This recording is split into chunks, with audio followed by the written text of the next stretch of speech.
règle dans l'architecture. On voit que quand on avance depuis l'entrée, depuis le pylône jusqu'à ici, le sol se lève petit à petit sur nos pieds. Le plafond se baisse petit à petit et les bâtiments deviennent de plus en plus étroits. Donc un temple égyptien, par définition, est en train de perdre de volume depuis l'entrée jusqu'au sanctuaire sur les deux axes, vertical et aussi horizontal.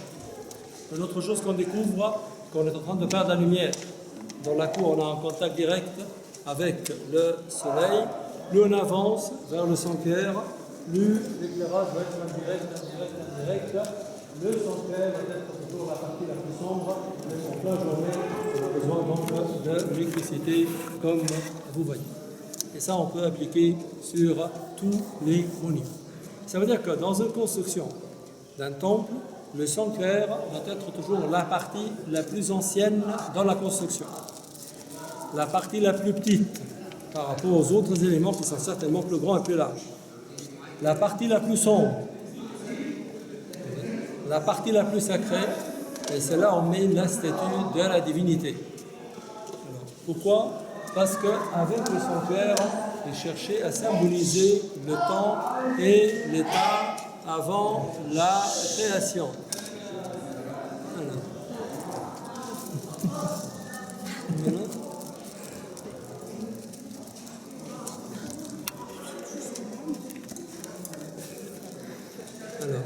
Alors, à l'époque, certainement, ils avaient aussi leur curiosité pour imaginer comment la création a commencé. Et pour répondre à cette question, ils ont créé plusieurs hypothèses qu'on appelle cosmogonie. Cosmogonie héliopolitaine, cosmogonie méphite, cosmogonie donc d'Ashmonim. Il y a toujours un point commun dans toutes leurs hypothèses de la création.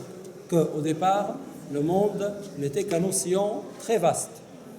Il y avait de l'eau qui enveloppait complètement la terre. La terre était profondément noyée dans les ténèbres de cet océan primordial. Et à ce moment-là, la divinité existait déjà. C'est ça qu'ils cherchaient à symboliser par le sanctuaire. Étant la partie la plus ancienne dans la construction, pour dire voilà ce qui était avant tout. La partie la plus petite, pour dire pas grand-chose. La partie la plus sombre, pour dire que la terre était au fond dans le ténèbre de l'océan primordial. La partie où on met la salut de la divinité, pour dire que la divinité existait déjà.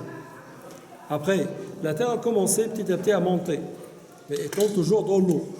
Quand la terre est arrivée à un certain niveau, quelques rayons de soleil arrivaient indirectement à travers l'eau à la terre, et c'est ça qui a fait tout de suite pousser donc, des plantes ou des roseaux. Ça, c'est la salle possible. Éclairage indirect, pour dire que la terre n'était pas encore sortie de l'eau. Colonnes partout, pour dire des roseaux qui ont commencé à pousser partout. Ligne en zigzag à un niveau très haut sur les bases de colonnes, pour dire que la terre est toujours inondée. Après, une colline pointue, appelée le Ben, a percé la surface de l'océan primordial, et cette colline est montée comme ça. Donc le centre de cette colline qui monte, s'éloignant de l'eau, est devenu un endroit sec, un endroit qui avait alors un contact direct avec le soleil. Les bords étaient toujours dans l'eau, et dans cette eau, les plantes ont continué à pousser. C'est la cour à ciel ouvert. Et sur cette terre sèche, après, l'Égypte a été formée, et finalement, l'Égypte, c'est le pylône, qui représente bien les deux déserts et la vallée donc, du Nil.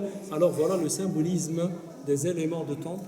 Voilà pourquoi un temple égyptien, roi toujours, un pylône, une cour à ciel ouvert, une salle possible et un sanctuaire, et toujours dans cette disposition-là, indépendamment du souverain qui construit ou de la période de la construction.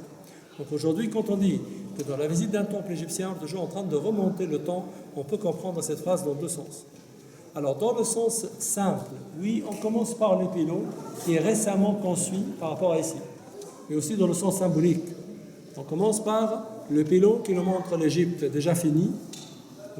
Petit à petit, on remonte le temps jusqu'au temps et l'état avant la création. Donc ça, c'est le symbolisme donc, d'un temple égyptien.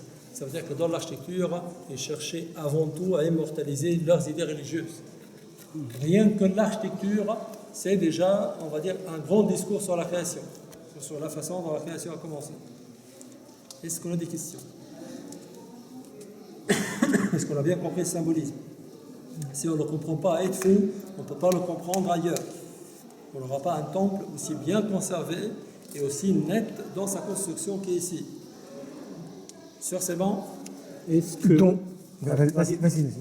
est-ce que derrière il y a donc, le temple, je ne sais pas, Le trône. Le trône. Alors, c'était le trône ou c'était non, c'est juste l'endroit, cette chapelle, on met la statue d'Horus. un stade? Voilà. Ok. Cette chapelle qui est en granit rose, très bien polie, c'est là où on devait déposer la statue d'Horus. L'autre chose qu'on voit avant le sanctuaire est une reproduction de la barque. Ce n'est pas la barque d'origine. Oui. Ce n'est pas un monument, c'est une reproduction de la barque, une reproduction qui a été faite par un égyptologue français très connu, qui s'appelle Mariette. Auguste Mariette était le responsable des services d'antiquité dans le pays ici pendant une partie du 19e siècle. C'est lui qui nous a fait donc cette copie pour nous aider à imaginer comment était la barque sacrée d'une divinité de l'époque. Barque sacrée qui n'a rien à voir avec... En bois. C'est en bois. On n'a pas retrouvé l'original, elle était déjà détruite. On n'a pas trouvé. Donc c'est rien à voir avec la barque sacrée qu'on trouve à Khéops, La barque des Khéops, ce n'est pas une barque sacrée, c'est une barque royale. royale. Ça, c'est une barque divine. C'est pareil. C'est pareil. Ça, c'est juste pour porter la statue d'Horus, tandis que là-bas, c'était une barque qui servait pour le roi. C'est pas la même fonction du tout. Oui, d'accord, mais si on ne l'a pas retrouvé, comment on sait que c'est le bois? Parce qu'ils devaient naviguer avec sur le Nil. On sait que dans les processions, ils devaient naviguer sur le Nil. Il y a toujours un point commun dans toutes leurs fêtes, qu'il y a une partie de la fête qui se passe naviguant sur le Nil. Donc, c'était une barque en bois. C'est bon? Voilà, on peut juste avancer par là.